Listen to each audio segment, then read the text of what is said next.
Hello students, तो आज का क्वेश्चन है select correct graph for 2s orbital.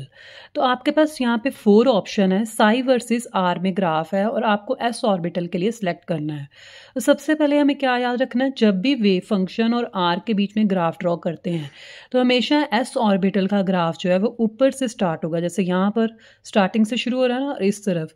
और अगर आप a और d ऑप्शन देखोगे तो उसमें आपका ग्राफ जो है वो कहाँ से स्टार्ट हो रहा है, ओरिजिन से। तो ये दोनों ऑप्शन तो फिर आपकी गलत होगी, ठीक है। ए भी इनकरेक्ट है और डी भी आपके पास क्या है, इनकरेक्ट, बिकॉज ये आपका 0 पॉइंट यहाँ से ओरिजिन से शुरू हो रहे हैं। अब इन दोनों ग्राफ में से कौन सी ऑप्शन सही है, उसके लिए हम क्या करेंगे, हम सबसे पहले तो एक फॉर्मूला लगाएंगे नोड कैलकुलेट करने का। तो नोड वो रीजन होता है यहाँ पर इलेक्ट्रॉन को फाइंड करने की प्रोबेबिलिटी क्या होगी, 0।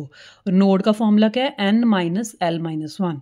तो n होता है यहाँ पर प्रिंसिपल क्वांटम नंबर जो कि हमें शेल का नंबर बताता है। तो यहाँ पर शेल का नंबर क्या है, 2। तो यहाँ पे आप पुट कर दो 2। एल एक क्वांटम नंबर है, एजिमिथल क्वांटम नंबर। तो एस ऑर्बिटल अगर होगा तो उसके लिए एजिमिथल क्वांटम नंबर की वैल्यू क्या होती है, 0। तो यहाँ पे 0 पुट कर दो। 2 माइनस 0 माइनस 1, तो ये कितना आया, 2 माइनस 1 इक्वल टू 1। मतलब एक नोड होगी। तो नोड पर इलेक्ट्रॉन को फाइंड करने की प्रोबेबिलिटी क्या है, 0। मतलब नोड पर साई की वैल्यू क्या आएगी, 0 आएगी। तो अब आप यहाँ पर देखो इस ग्राफ में जब आप न्यूक्लियस पर हो साई की वैल्यू मैक्सिमम है। जैसे जैसे आप न्यूक्लियस से दूर जा रहे हो साई की वैल्यू क्या होती जा रही है, डिक्रीज हो रही है, ठीक है। तो यहाँ पर इस पॉइंट पे 0 पॉइंट पे तो ये ग्राफ आकर मीट ही नहीं किया, ठीक है। तो इसलिए ये ऑप्शन भी रॉन्ग होगी। तो ऑप्शन करेक्ट कौन सी हुई आपकी, सी ऑप्शन। क्योंकि यहाँ पर ये जो ग्राफ है न्यूक्लियस पर साई की वैल्यू मैक्सिमम है। जैसे जैसे आप न्यूक्लियस से दूर जा रहे हो साई की वैल्यू डिक्रीज हो रही है। और उसके बाद ये वाला जो पॉइंट है, जब आपका ग्राफ 0 पर आकर मीट किया तो ये आपके पास क्या आ गई, नोड।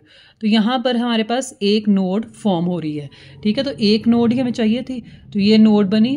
और नोड आने के बाद जो आपका वेव फंक्शन का साइन है वो चेंज हो जाता है। यानी कि अगर यहाँ पर आपकी वेव फंक्शन की वैल्यू पॉजिटिव है तो नीचे आके आपके पास वेव फंक्शन की वैल्यूज़ यहाँ पर क्या आएंगी, नेगेटिव आएंगी, ठीक है। तो यहाँ पर आपकी वेव फंक्शन की वैल्यू नेगेटिव आ रही है और ये आपके पास नोड भी है। 1 नोड चाहिए थी तो यहाँ पर 1 नोड है, ठीक है। तो इसलिए ये आपका ग्राफ क्या आएगा, correct option will be C. Thank you.